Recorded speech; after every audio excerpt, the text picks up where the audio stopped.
Olá, vamos dar início nesse vídeo aos diversos tipos de desenho de estudo.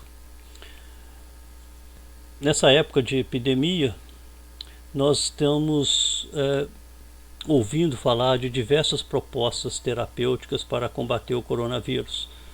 Por exemplo, a cloroquina, o plasma do sangue de pacientes já curados. E antes de aplicar esses tratamentos indiscriminadamente na população, é preciso avaliá-los numa amostra menor para verificar se realmente eles têm o efeito esperado. Então, normalmente nós temos interesse em aplicar os tratamentos em determinada população. No caso do coronavírus, basicamente toda a população pode ser afetada por eles.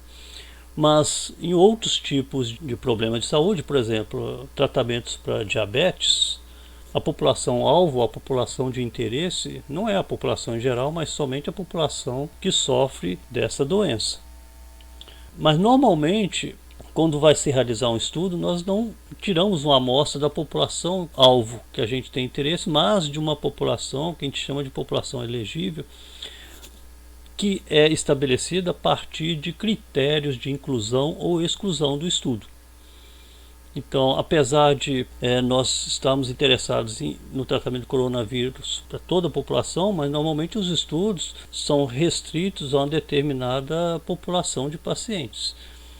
Por exemplo, você pode limitar a faixa etária dos pacientes que vão ser testados, as comorbidades que porventura possam existir. Então, talvez você evite que pacientes com determinada comorbidade façam parte do estudo, ou pacientes que claramente podem sofrer efeitos adversos dos tratamentos oferecidos.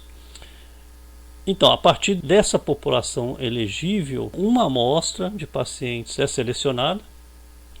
Em geral, essa amostra é selecionada por conveniência, a amostra de conveniência, que são aqueles pacientes que, por exemplo, frequentam determinada instituição onde o estudo está sendo realizado. Então, a partir da amostra de estudo, esses pacientes então são distribuídos aos grupos de tratamentos que estão sendo estudados. Então, aqui eu coloquei dois tratamentos, A e B, mas pode haver mais de dois grupos.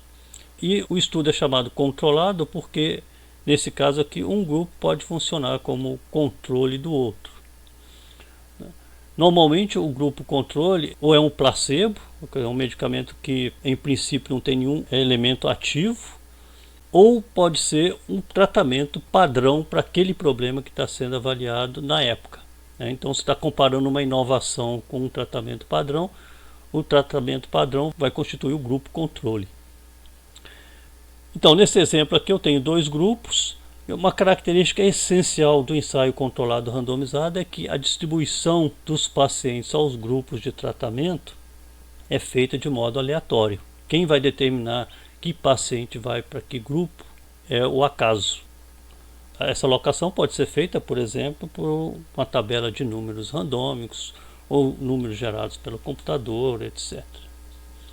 Bom, uma vez que os pacientes estejam alocados aos grupos, então você inicia o tratamento, acompanha esses pacientes ao longo do tempo e vê os desfechos clínicos, que podem ser de diversos tipos. Por exemplo, você pode avaliar a mortalidade, você pode avaliar a qualidade de vida, ou mudança em algum exame laboratorial, etc. Uma vez concluído o estudo, então é realizada a análise estatística, e aí você pode aplicar os resultados obtidos para a sua população elegível, mas também, eventualmente, você pode estender essa conclusão para outras subpopulações que não fazem parte da população elegível. Mas essa aplicação dos resultados de um estudo que foi feito para uma determinada população para outros grupos tem que ser feito com muito cuidado. Então, não é uma questão estatística, é uma questão de juízo clínico, dependendo do conhecimento acumulado na época. Então, essa aplicação de um resultado obtido numa população em outras requer muita cautela. Eventualmente pode ser preciso realizar outro estudo nessas subpopulações, ou no mínimo acompanhar como estão sendo os tratamentos, a aplicação dos tratamentos nesses grupos, para ver se os resultados são aqueles esperados. O ensaio controlado randomizado, a característica essencial dele é a randomização, e isso faz toda a diferença. A randomização evita que você possa introduzir algum viés na seleção dos grupos de tratamento. Então, viés é qualquer processo que pode fazer com que os seus resultados desviem sistematicamente dos resultados verdadeiros. Então, se por um acaso não houvesse randomização e o grupo A fosse constituído de modo que tivesse melhor prognóstico do que o grupo B, então, ao final da aplicação dos tratamentos e análise dos dados, como é que a gente ia poder inferir que os resultados obtidos são devidos ao tratamento ou são devidos ao fato de que o prognóstico em cada grupo é diferente? Então, a randomização ela tende a equilibrar os grupos em relação a diversos fatores que possam influenciar o resultado dos tratamentos. É claro que se tiver 2 pacientes só, não adianta você randomizar, porque os grupos vão ficar constituídos de maneira diferente. Apenas pode mudar a direção da diferença de valores de alguma variável clínica ou outro fator. Mas se você tem uma amostra suficientemente grande, então a tendência é o que? Esses grupos ficarem distribuídos de maneira mais equânime em relação a diferentes variáveis clínicas que possam afetar os desfechos dos pacientes.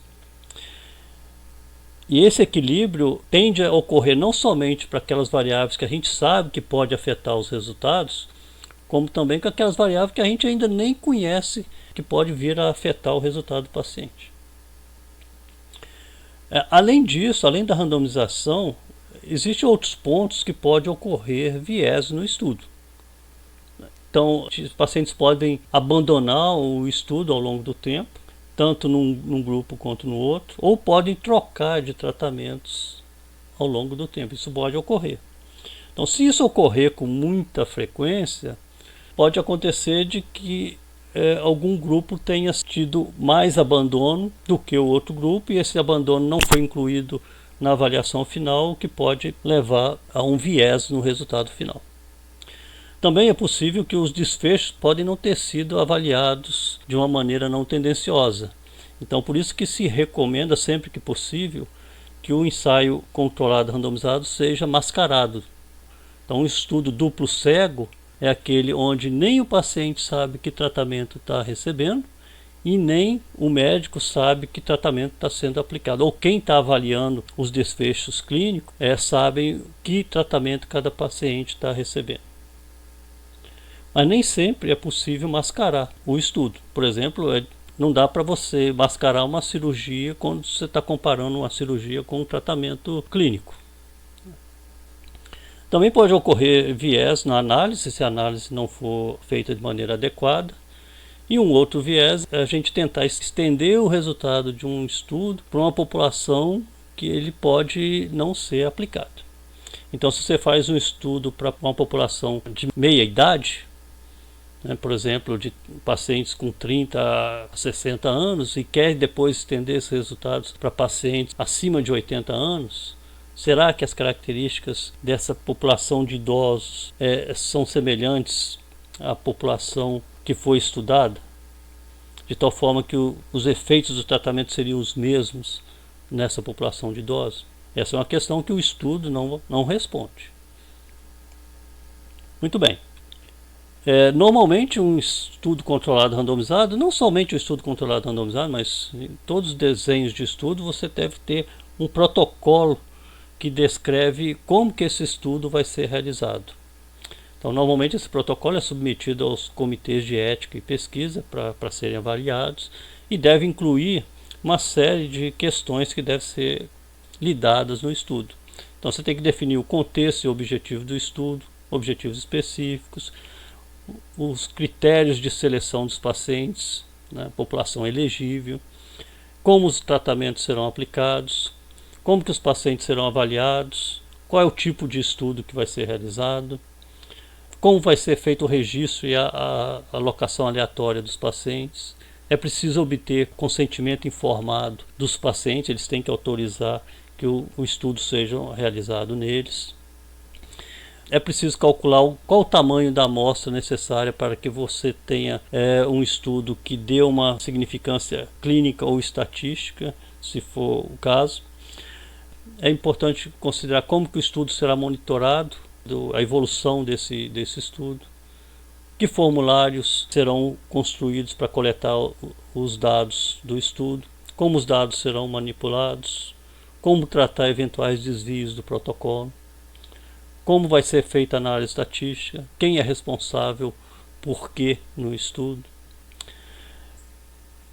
Hoje, não só na literatura, os estudos são publicados, os resultados do estudo, como também o próprio protocolo de ensaio controlado randomizado já estão sendo publicados na literatura. Então aqui é um exemplo de um protocolo publicado no jornal British Medical Journal Open, que é um jornal aberto, ou seja, você pode ter acesso ao texto completo dos artigos neste jornal.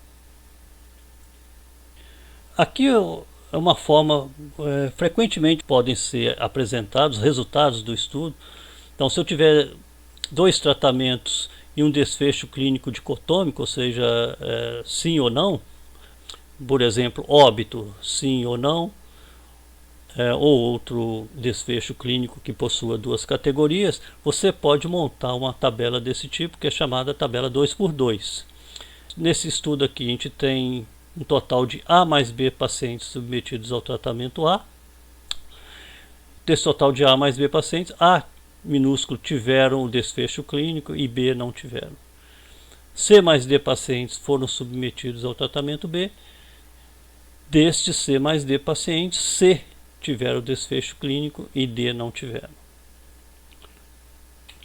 Aqui um exemplo de um ensaio clínico randomizado. Se vocês colocarem esse título no Google, vocês vão obter o texto completo do artigo.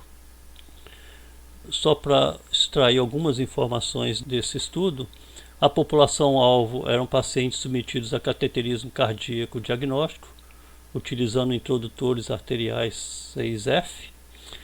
A população elegível eram pacientes submetidos a essa condição, mas com idade acima de 18 anos de ambos os sexos, excluindo-se pacientes em uso de anticoagulantes com obesidade mórbida e história de discrasias sanguíneas, doenças da aorta ou com hipertensão arterial grave não controlada.